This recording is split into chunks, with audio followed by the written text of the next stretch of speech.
Turkey, Mr. Erdogan, together with a broad delegation, it shows once again that we have very constructive and healthy bilateral relations with Turkey.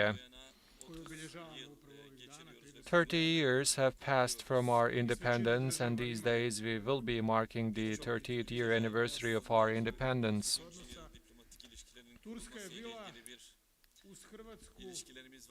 We have relations with many countries with which we are marking the 30th year anniversary of our diplomatic relations. Turkey has always stood with us in challenging times. When the Croatia was attacked in 1994 for the first time, Turkey stood with us. I am certain that many years have passed and Franco Tuchman, during his burial ceremony, only two statesmen visited us back then. One of them was the President of the Republic of Turkey, and the Hungarian Prime Minister visited us back then. Of course, although many years have passed, it is not easy to remember those times. We have discussed, of course, many topics and many matters in our talks. The Bosnia-Herzegovina was one of them, and the Ukrainian war continues. And Turkey serves as a bridge between Russia and Ukraine, and we also had the chance to discuss the economic matters. As you know, our bilateral trade volume with Turkey is less than 1 billion euros. We export less to Turkey, but this ratio can become much more healthier. That's what we believe. And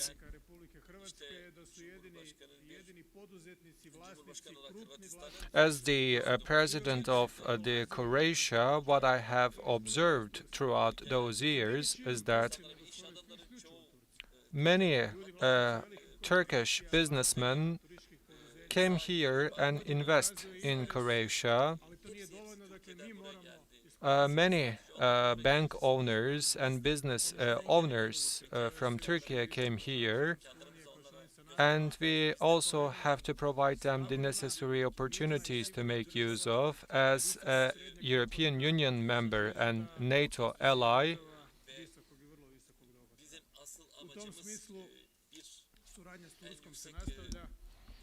our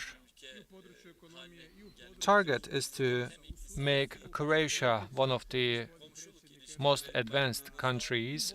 When we assess our economic and relations and our relations based on neighborhood, we see that the President Erdogan has a huge influence in the Bosnia and Herzegovina, and we should discuss those matters much more frequently because it is not easy to discuss all those matters within 1.5 hours. Although the goodwill is crystal clear, we still see that the situation is not understood, in that region. We should have much more dialogue. I see that there are good wills, but we should understand each other much more better. I would like to thank Mr. President once again for his visit. He will depart for the province of Sisak, and the Islamic Cultural Center will be opened there. As you know, Sisak was a very important center, and in 1991 and 1992, many people who have been living there from the Ottoman times have chosen Croatia, and their role will never be forgotten. And this cultural center will be opened for those people who have lost their lives in the region. The floor is yours, Mr. President. His Excellency, Mr. President, valuable members of the press, I would like to greet you all with the most heartfelt sentiments. I would like to state that after 6 years of a time frame, I am very pleased to be back here in Zagreb upon the invitation of my counterpart, President Zoran Milanovic. First of all, I would like to thank Mr. Milanovic for the sincere hospitality shown to me and my delegation. Turkey and Croatia this year marks the 30th year anniversary of the diplomatic relations. Our ministers, our businessmen, together with a broad delegation, we are paying this official visit, which shows the great importance that we are attaching to our bilateral relations. Although we might not have cultural relations, although we don't have borders, we see each other as neighbors. And during the dire times, Turkey and Croatia did their shares in bilateral relations. One of the first countries who rushed for help during the earthquake disaster was Turkey. And Croatia, on the other hand, sent a plane for extinguishing the fires during the fire disasters that happened in Turkey last year. As a result, Croatia showed their solidarity with us. We have assessed all those matters, and 3 agreements have been undersigned here today. We have also exchanged our views regarding to the regional developments unfolding, and we also discussed the war that is waged between Russia and Ukraine, and we found the chance to assess it comprehensively. And reciprocal visits gain momentum, of course. And we had the chance to assess in great details the elections to be held on 2nd of October in Bosnia and Herzegovina. Our bilateral trade recovered once again and went even beyond the pre-pandemic times, and we realized $900 million of a bilateral trade volume. It translates into a 41% of increase, but of course we will be working and showing utmost effort to increase that number. We see that the bilateral trade volume has already surpassed $760 million as of this year. During my last visit in 2016, we have set the target of $1 billion of bilateral trade volume, and it is understood that this figure will be surpassed, and I am certain that we will double this figure and we will be reaching to bilateral trade volume of $5 billion in the soonest time possible. We are really appreciating the interest shown by the Turkish companies to Croatia in many different sectors: tourism, banking, and energy sector. The Turkish companies have completed many projects. The first geothermal power plant, the most strategic infrastructure project of Croatia, Pljevski-Kopnica-Botova railway project, and the restoration of the building belonging to the Ministry of Foreign Affairs, damaged by the earthquake. All those projects have been undertaken by the Turkish companies. That's why, within your presence, I would like to thank the President for trusting us with all those projects. Today, I will be carrying out the opening ceremony of the Sisak Islamic Cultural Center. So, thanks to this opening ceremony, we will be conveying a very important message to whole Europe, to the whole world, if you may. I would like to thank Croatia for the support that they shown for the construction of the Islamic Cultural Center.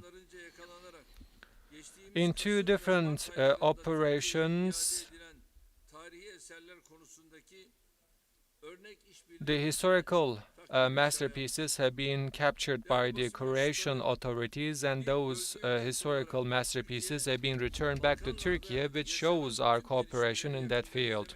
Valuable members of the press, as a country of the region, the Republic of Turkey follows the developments unfolding in the Balkans very closely, and we are contributing to the solution of the problems.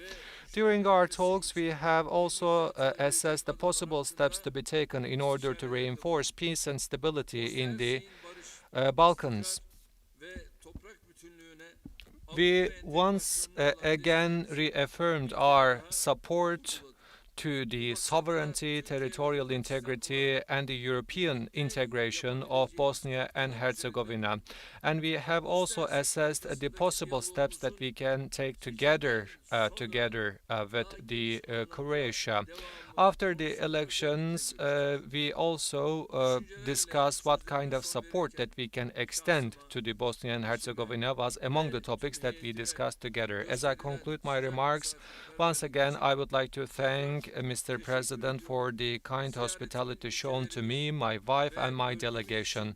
May this visit be auspicious for our countries and for our region. Thank you very much, Mr. President. We have time for a couple of questions.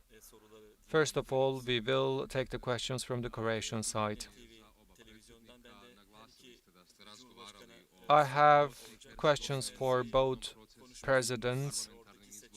You have discussed the Bosnia and Herzegovina, and you have discussed the elections for the parliament. The Croatia and Turkey has different opinions about this issue, because you stated that as the Croatia there should be intervention with the elections, and in Bosnia and Herzegovina, Mr. President, you have stated that this shouldn't take place because it will be like intervention to the internal matters of Bosnia and Herzegovina. So if the High Representative intervenes during this election, what will be your stance? That's what I would like to learn.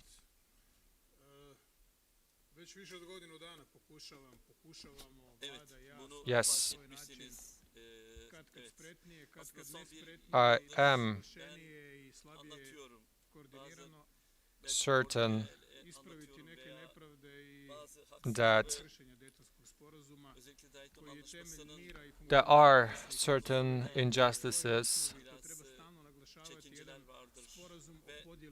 there are certain reservations regarding to the non-implementation of the Dayton Agreement.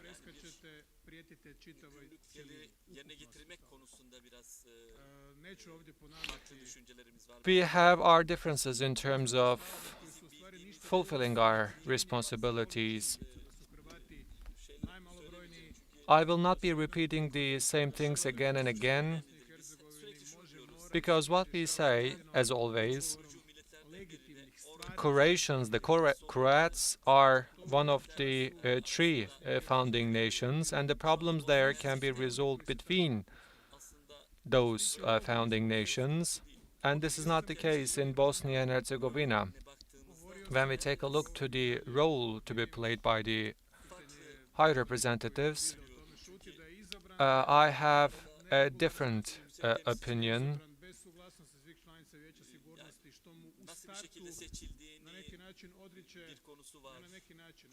First of all, how the High Representative is elected. I mean, if you question this, then we should accept it. On one side, there is a Dodik, and he wants this High Representative to be sacked from the country, and we would like to learn why he is, willing to sack the High Representative from the country. During the NATO summit this year on the month of June,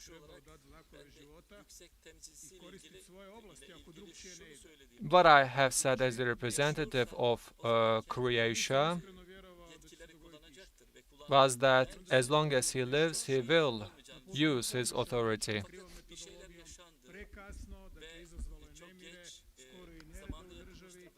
And there has been many upheavals in the country, in Bosnia and Herzegovina. So this person has been withdrawn from his position, and if you intervene to certain problems later than you should, then it will bring along many additional conflicts. I have done my share, frankly speaking, and I try to explain the situation in Bosnia and Herzegovina. The High Representative up until now didn't do anything, but if he can accomplish something, of course, I will be very happy. This is the difference between my opinion and the opinion of Mr. President Erdogan, but we are in need of more dialogue. Not in protocols, but we will discuss those matters in details because we should explain and express our reservations and our problems. Because I don't think that Turkey is aware of the full extent of the problems. If we expect a fully functioning Bosnia and Herzegovina, it will be for the utmost good of Serbia and Bosnia and Herzegovina, of course. Thank you very much. Pertaining to the issue of Bosnia and Herzegovina, I have got together with the leaders of Bosnia and Herzegovina, and if you ask where does the problem come from, according to my understanding, this problem stems from the Dayton Agreement. Unfortunately, Dayton Agreement didn't serve for the solution in Bosnia and Herzegovina, but I have listened personally from Alija Izetbegovic, and he said that there is nothing else that we can do back then. And he said that, we were, forced to undersign this agreement, so he was not even satisfied with the agreement. But at the end of the day, there are the Bosniaks, there are Serbs, and there are Croats. So there are three different entities in the region, and they have their leaders who are representing them. So the decision regarding to this region should be taken by the leaders as they come to consensus. Of course, there are different mechanisms to be used, and we are also part of those mechanisms. I mean, the Republic of Turkey, Bosnia and Herzegovina, Croatia, likewise, Turkey, Bosnia and Herzegovina, and Serbia from time to time come together. And after the 2nd of October elections, I do believe that we should make sure that this process should work, should function, because the unity, territorial integrity of Bosnia and Herzegovina is really important because they paid a huge price for it. So Bosnia and Herzegovina shouldn't pay additional prices. That's what I hope. Thank you very much for the answers. Anadolu Agency, I have a question to Mr. President. Next week you will pay a visit to Uzbekistan. I am sure that you will come together with Mr. Putin. Mr. Putin said that the deliveries of the grain to the Europe might stop, and the membership of Turkey is also discussed, and Mr. Putin is trying to bring you together with the Syrian regime. What would you like to say? Well, dear colleagues, it is not appropriate to make those assessments here, but hopefully during the talks in Samarkand, we will be together with the members of the press. But regarding to the grain deliveries, as of now, as you know, the deliveries didn't start from the Russian side. But there is one topic that Putin is right about.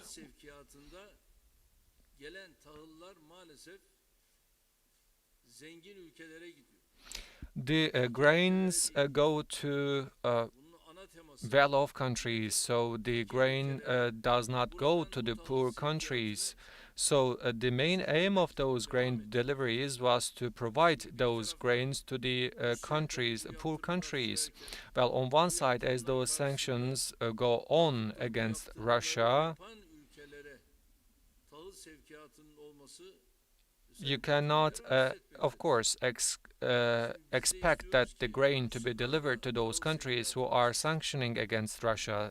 This makes Mr. Putin uneasy about.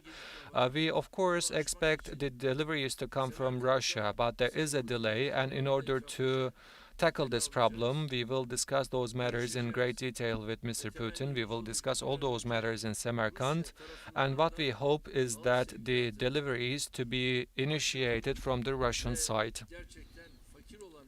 And indeed, we hope that this grain will be delivered to the poor countries. And before everything else, there is the energy issue. The energy prices are on the rise. So right now, the Europe is very anxious and concerned how they will spend winter times. I mean, the energy prices are very high.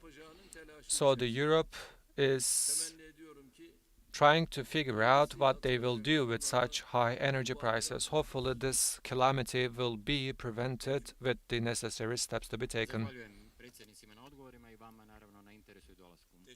Thank you very much for your answers. This is the end of our press meeting.